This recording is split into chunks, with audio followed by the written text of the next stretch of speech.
आएँ अपने बच्चों के मुस्तकबिल को मिलकर तबाह करते हैं। कितनी शानदार बात है।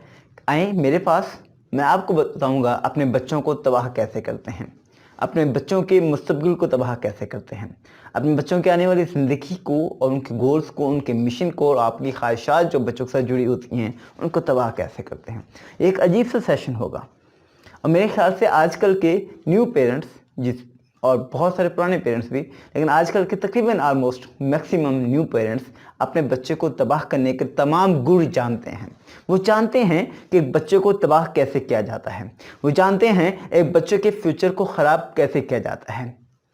वाओ, माँ बाप कहेंगे सर ये क्या बात कर रहे हैं। डियर पेरेंट्स, ये बिल्कुल सच है और आप लोग एक्सपर्ट हैं इस चीज़ में। मैं गारंटी से कह सकता हूँ आप एक्सपर्ट हैं और आप कर रहे हैं और आप अपना 100% लगा रहे हैं अपने बच्चों की मुस्तकबिल को तबाह करने के लिए। मैं हूं Ajmal Kamiana, certified success coach and trainer. Last 4 to 5 years से अल्हम्दुलिल्लाह स्कूल, कॉलेजेस, यूनिवर्सिटीज़ के अंदर बच्चों की कैरियर काउंसलिंग के साथ साथ स्टाफ ट्रेनिंग भी हम करवा रहे हैं। उन तमाम चीज़ों को एनालाइज करते हुए, सर्वे कंडक्ट करवाते हुए और एनालाइज करने के उस स्टेप पर पहुँच गए हम जहाँ पर हम कुछ कंक्लूजन निकाल सकते हैं। हमने बहुत सारे स्कूल के इदारों के टीचर्स का इंटरव्यू किया, उनके पेरेंट्स के इंटरव्यू किए, बच्चों के इंटरव्यू किए। हमें पता चल गया कि बच्चे की ज़िंदगी को तबाह करने में स्कूल का किरदार अपनी जगह पे, लेकिन माँ बाप नंबर 1 पर हैं।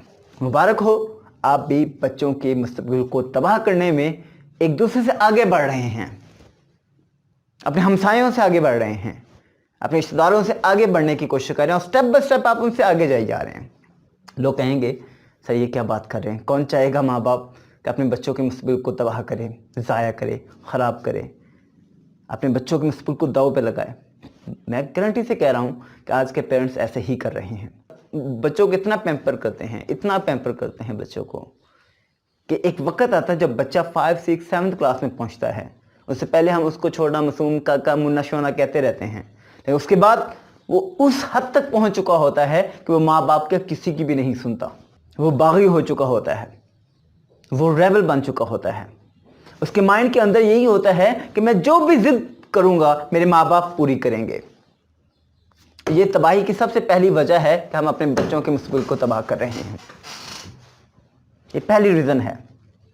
हम बच्चे की हर जायज़ और नाजायज़, या नाजायज़ ना भी हो तो हर जायज़ ख्वाहिश जो हो सकता है उस वक्त ज़रूरत नहीं थी, वो भी पूरी कर रहे हैं।